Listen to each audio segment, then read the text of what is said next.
네, 함께 기도하심으로 피우다 시작하겠습니다. 사랑의 하나님 아버지 감사합니다. 오늘부터 시작되어지는 고난주간 가운데 예수 그리스도의 사랑이 우리 안에 피어나게 하여 주시고 고난주간 가운데 다시 한번 묵상함으로써 예수님의 희생과 고통이 나의 것이어야 했음을 다시 한번 묵상하는 시간이 되게 하여 주시옵소서. 이른 아침 가운데도 하나님 우리를 지켜주시고 말씀으로부터 하루를 시작할 수 있는 우리의 인생이 되게 하여 주시옵소서. 감사합니다. 예수님의 이름으로 기도드렸습니다. 아멘. 오늘 함께 보실 말씀은 마태복음 26장 6절에서 16절까지의 말씀입니다. 예수께서 베다니 나병 환자 시몬의 집에 계실 때 한 여자가 매우 귀한 향유 옥합을 가지고 나와서 식사하시는 예수의 머리 위에 부으니 제자들이 보고 분개하여 이르되 무슨 의도로 이것을 허비하느냐, 이것을 비싼 값에 팔아 가난한 자들에게 줄 수 있었겠도다 하거늘 예수께서 하시고 그들에게 이르시되 너희가 어찌하여 이 여자를 괴롭게 하느냐, 그가 내게 좋은 일을 하였느니라. 가난한 자들은 항상 너희와 함께 있거니와 나는 항상 함께 있지 아니하리라. 이 여자가 내 몸에 이 향유를 부은 것은 내 장례를 위하여 함이니라. 내가 진실로 너에게 이르노니 온 천하에 어디서든지 이 복음이 전파되는 곳에서는 이 여자가 행한 일도 말하여 그를 기억하리라 하시니라. 그때 12 중에 하나인 가룟 유다라 하는 자가 대제사장들에게 가서 말하되 내가 예수를 너에게 넘겨주리니 얼마나 주려느냐 하니 그들이 은 30을 달아주거늘 그가 그때부터 예수를 넘겨줄 기회를 찾더라. 아멘.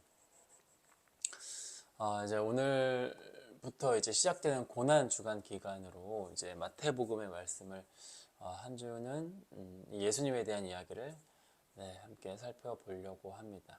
우리가 지난주까지는 사무엘상 그리고 이제 유다서까지 말씀을 봤는데 이 주가 끝나고 아마 다음 주부터 다시 사무엘상 말씀으로 아마 진행될 것으로 생각합니다.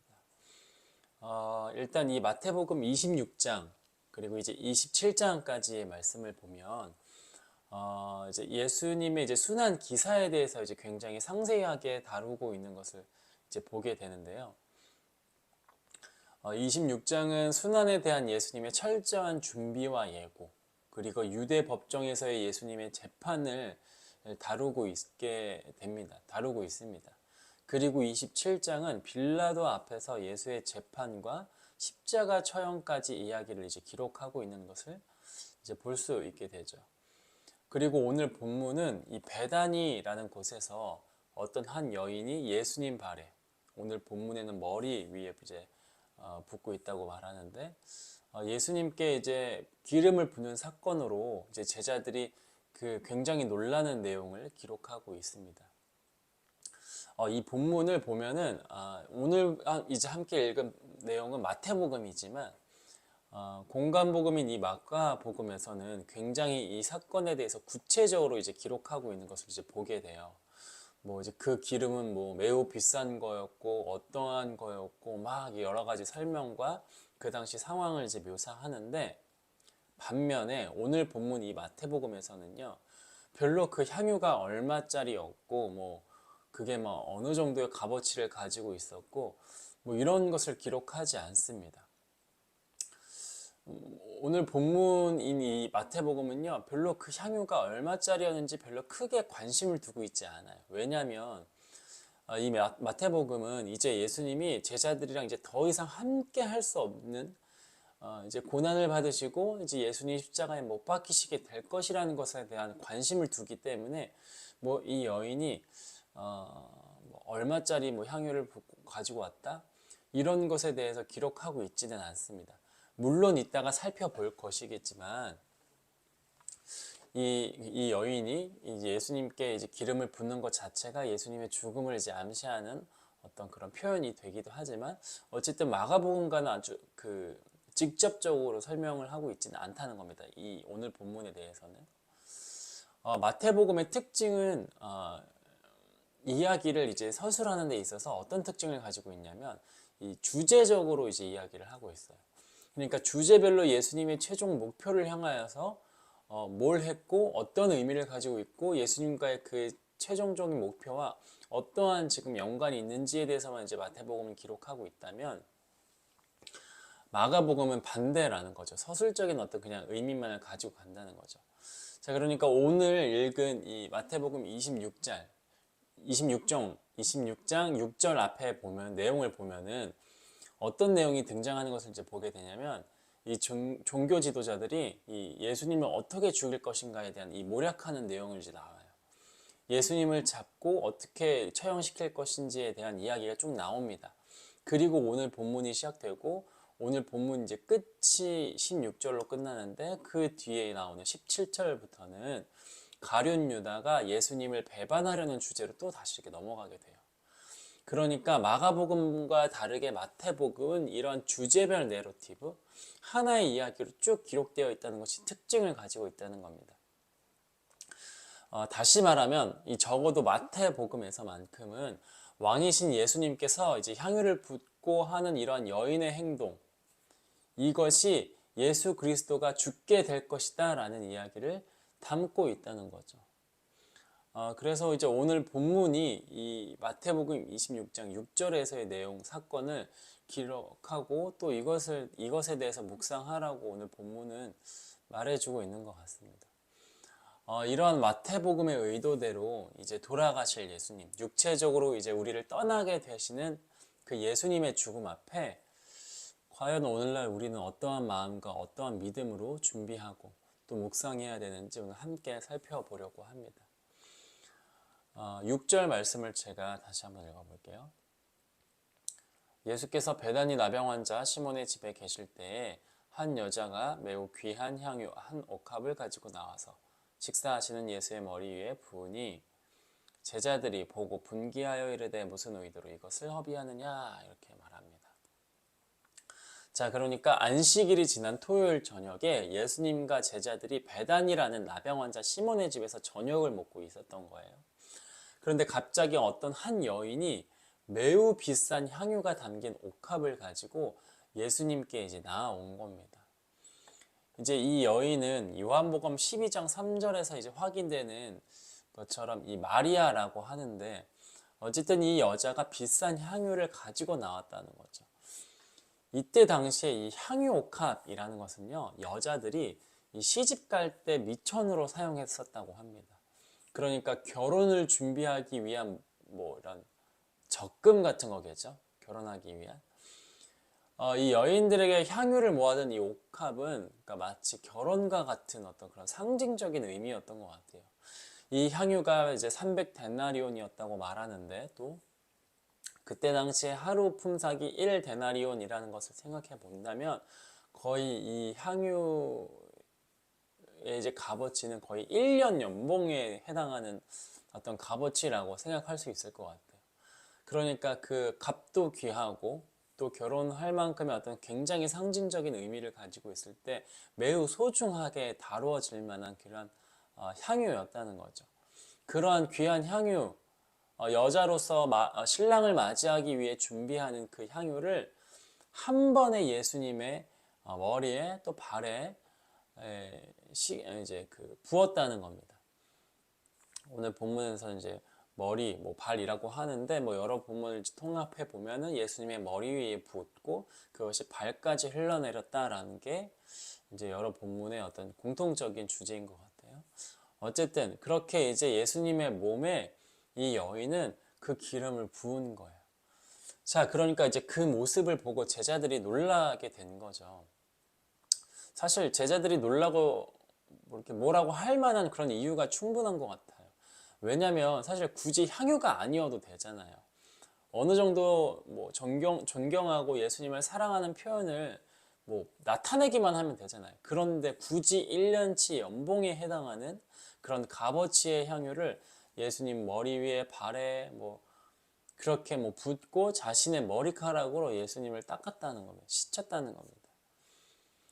자, 그러니까 오늘 이 여인의 모습을 보면서 사실 한 가지 뭐 보게 되는 것은 정말 자신의 것을 다 드린 것 같은 어떤 모습을 보여줘요. 그리고 이러한 모습을 본 제자들은 놀래서 이제 이렇게 말하죠. 아니 그게 얼마짜린데 그걸 차라리 팔아서 불쌍한 사람들에게 나눠주지. 그걸 그렇게 허비하냐? 라고 이렇게 말하는 것을 보게 됩니다. 좀 이것에 대해서 우리가 좀 생각해 볼 필요가 있을 것 같아요. 제가 이제 목회자 자녀로서 어느 순간 이런 생각을 좀 하게 됐던 것 같아요. 예전에 이제 10대 때는 목회자 자녀인 게 참 힘들고 싫었던 것 같아요. 막 고생해야 되고 그것을 감수해야 되고 어린 나이에 나 하기 싫은데 해야 되는 어떤 그런 일들이 참 싫었던 것 같아요. 그런데 그렇게 나서 뭐 시간도 지나고 나름 이제 꽤 성인이 되는 시점부터는 이제 이런 생각을 하게 되는 거죠. 아 이제 이걸 바꿀 수는 없겠구나 내가 이거를 뭐 받아들여야 되겠구나 하고 이제 살게 됐던 것 같아요. 그래서 그 성인 돼서부터는 뭐 교회 일도 나름 그냥 받아들이기 시작했고 뭐 어떤 여러 가지 상황이 있을 때마다 그냥 뭐 어쩔 수 없지라고 하고 이제 받아들이고 그냥 나름대로 할 수 있는 만큼 열심히 봉사하고 뭐 목회자 자녀니까 교사도 하고 뭐 이렇게 했던 것 같아요. 그런데 이제 그럴 때마다 제 마음을 불편하게 했던 것 중에 하나가 뭐였냐면은 제 눈에 이런 게 들어왔던 거예요. 나는 목회자 자녀로서 어쩔 수 없이 그냥 받아들이고 하는 건데 뭐 집사님 뭐 자녀들, 뭐 장로님 자녀들 사실 그렇게 열심히 하지 않아도 되는 그런 입장에 있는 그런 제 또래의 친구들이 너무 열심히 교회 생활을 하는 거예요. 너무 최선을 다해서 열심히 교회를 섬기는 거예요. 아니 쟤는 PK도 아닌데 왜 이렇게 열심히 하지? 쟤는 저렇게까지 왜 이렇게 열심히 하는 거지? 나는 목회자 자녀라서 피할 수 없으니까 그렇게 하는 건데 쟤는 저렇게 안 해도 되잖아. 그런데 왜 이렇게 열심히 하지? 이렇게 좀 이해하지 못했던 어떤 그런 것들이 보였던 것 같아요. 뿐만 아니라 이제 우리가 부모님을 보면서도 그런 생각을 하잖아요. 특히 이제 아버지를 보면서 이제 그런 생각을 많이 했던 것 같아요. 아니 저렇게까지 해야 되나? 저렇게까지 몸을 수고롭게 하고 저렇게까지 하나님한테 자신의 인생을 다 드려야 되나? 저렇게까지 도대체 열심히 해서 도대체 얻는 게 뭔가 라는 생각을 했던 적이 많이 있었던 것 같아요. 왜냐면 너무 이상하거든요. 제 입장에서는 그렇게까지 열심히 안 해도 사실 하나님은 우리를 사랑해 주시고 하나님의 은혜라는 개념이 있는 거고 우리에게 다 주실 건데 아니 저렇게까지 굳이 다 해서 뭘 얻고자 하는 건지 사실 저는 그때 당시에는 그 모든 것들이 이해가 되지 않았어요. 그렇게 드리는 시간과 에너지와 그 모든 것들이 사실 너무 아까웠거든요. 그게 너무 비효율적으로 보였거든요. 아니 당장 우리 집에 먹을 게 없어서 부족해서 돈 한 푼이 지금 아까운데 자꾸 다른 성도들한테 뭐 먹을 거 나눠준다 그러고 나는 한 번도 다녀보진 못한 그런 학원을 어떤 자녀에게는 뭐 학원 달 수 있게 뭐 경제적으로 섬기고 뭐 자꾸 섬겨야 된다고 말하고 권사님들에게 재정적으로 도와주고 저는 이해가 사실 안 됐었어요. 아니 차라리 그 돈이면 지금 우리 집에서 해결해야 될 것들이 얼마나 많이 있는데 왜 자꾸 저렇게 하나. 사실 이상했죠. 너무 아까웠죠. 정확하게는 너무 아까웠던 것 같아요. 이런 감정을 생각하면은 오늘날 예수님께 나와서 그 발에 비싼 향유를 붓고 있는 그 여인을 보면서 제자들이 화를 내고 그것에 대해서 뭐라고 이야기하는 게 사실 저 모습이 내 모습이구나 라는 생각을 하게 되는 것 같습니다. 그 비싼 그 향유를 가지고 나와서 예수님께 머리에 붓고 발 위에 붓고 예수님의 머리카락으로 예수님을 닦아내는 씻어내는 그 여인을 보면서 화를 내는 그것을 이상하게 생각하는 그런 제자들 그 모습이 바로 저의 모습이었다는 것을 묵상하게 되는 거죠. 지금 이 여인이 예수님의 머리에 향유를 붓는 것은요 예수님을 향한 매우 극적인 어떤 극단적인 사랑의 표현이란 말이에요.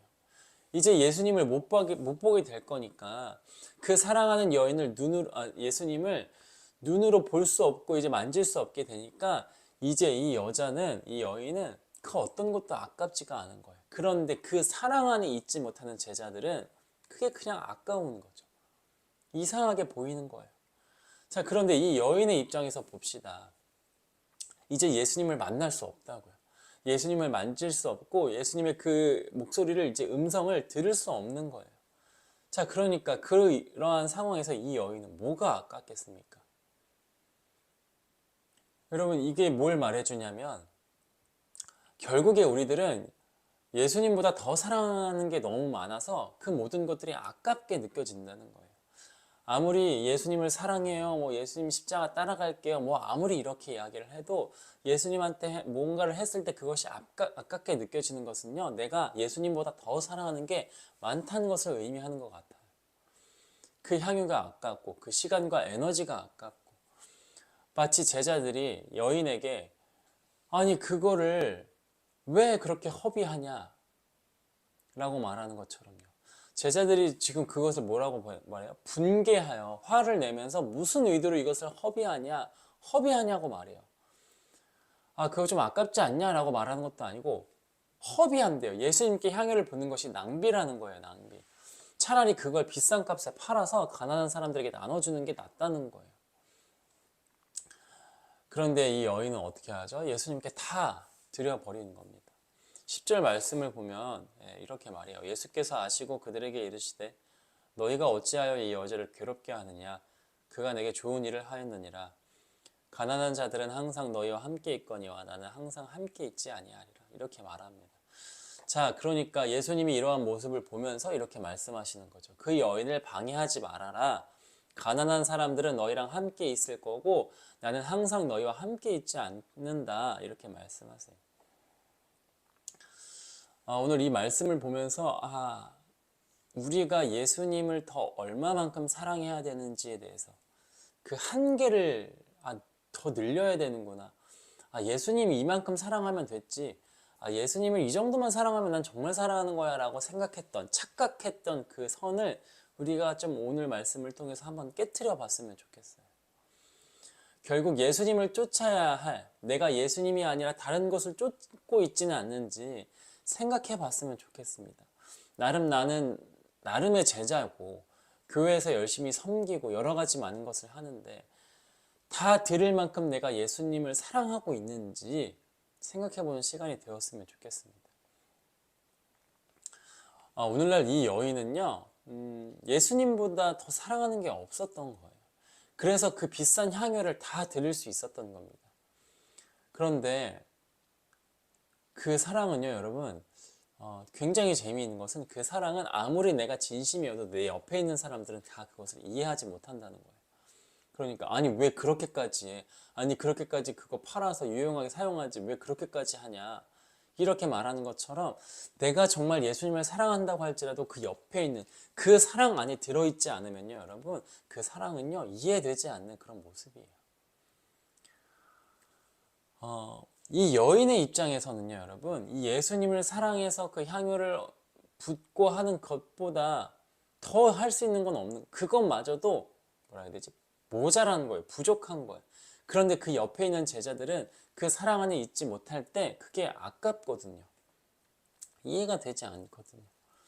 우리 주위를 보면은 뭐 이런 친구들 가끔 있잖아요. 그 연애를 할 때 뭐 간이나 쓸개 다 빼줄 것처럼 막 선물 공세하고 뭐 운전해서 막 데리러 가고 뭐 시간이 어느 때지 항상 집 앞까지 가서 보러 가고 다 가져다가 바치는 그런 사람들이 간혹 있잖아요.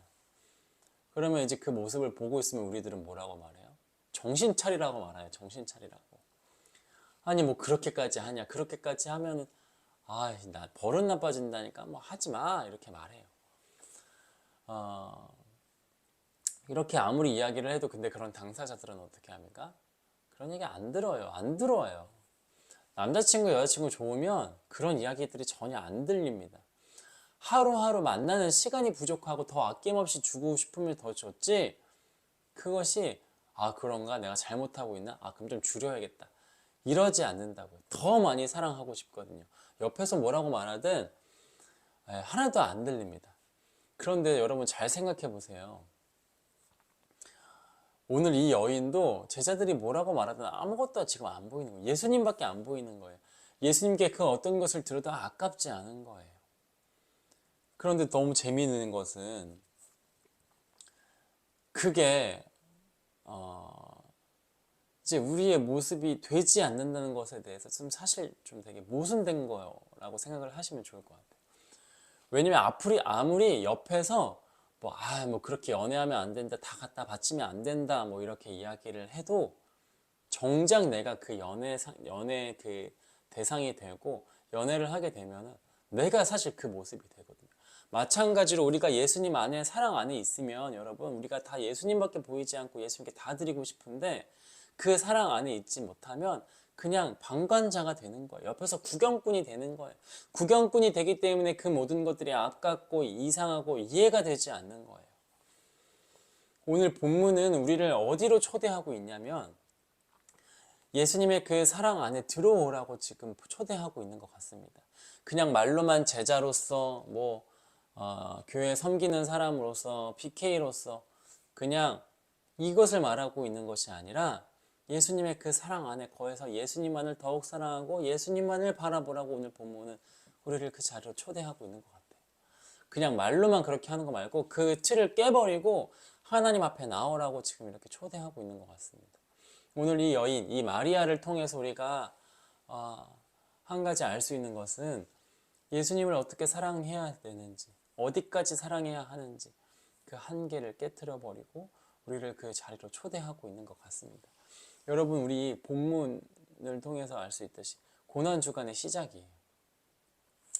고난주간의 시작 가운데 여러분 어떠한 마음을, 어떠한 생각을, 어떠한 믿음을 갖기를 원하십니까? 그냥 고난주간이니까 어쩔 수 없이 그냥 힘든 척하고 고통받는 척하고 이러실 거예요? 아니면 정말 그 사랑을 구경하는 사람이 아니라 그 사랑 안에 들어가서 예수님께 다 드릴 정도로 아깝지 않은 어떤 그런 예수님과의 단둘이만이 느낄 수 있는 그 사랑의 시간을 보내시길 원합니까? 오늘 말씀을 통해서 우리가 좀 이것을 좀 정립해보고 하나님 앞에 나아가고 시작하는 고난주간 가운데 다른 거 다 그냥 포기하고 예수님만을 사랑하는 시간이 되었으면 좋겠습니다. 고난주간이라 그래서 미디어 금식하고 뭐 하잖아요. 그런데 가끔은 우리가 이게 왜 그것을 하는지 좀 생각해 보았으면 좋겠어요. 그거 다른 것들을 안 사랑하고 하나님만, 예수님만을 사랑해 보려고 하는 행위들이잖아요. 그런데 때로는 그 행위들 그 자체에 몰두해서 하나님 나 이거 금식해야 돼요. 하나님 예수님 이거 금식해야 돼요. 뭐 해야 돼요. 이거에 빠져가지고 초점이 바뀌어지지 않는 여러분들의 그런 귀한 믿음과 신앙이 되기를 이 시간 간절히 소망합니다. 하나님 아버지 감사합니다. 우리에게 오신 그 예수님의 사랑을 우리가 다시 한번 묵상해 보길 원합니다. 주님이 우리에게 오신 것처럼 우리도 주님 앞에 나아가게 하여 주시고 주님께 모든 것을 다 드릴 만큼 그 사랑 안에서 참된 기쁨과 그 은혜를 누리게 하여 주시옵소서. 아무리 믿는 사람이라고 할지라도 그 옆에 있는 사람으로서는 그 사랑을 이해하지 못하고 그 감격에 이해하지 못하고 있지만 그러나 나는 오늘 주님 앞에서 그 모든 것을 다 드릴 만큼 하나님과의 1대1의 만남을 통하여 주님을 더욱 사랑하고 주님 앞에 더욱더 가까이 나아갈 수 있기를 간절히 소망합니다. 하나님 우리와 함께 하여 주시고 날마다 우리를 그 사랑의 자리로 불러 모아 주시옵소서. 감사합니다. 예수님의 이름으로 간절히 기도드렸습니다. 아멘. 우리 받은 말씀 놓고 오늘 하루도 함께 기도하며 나아갑시다.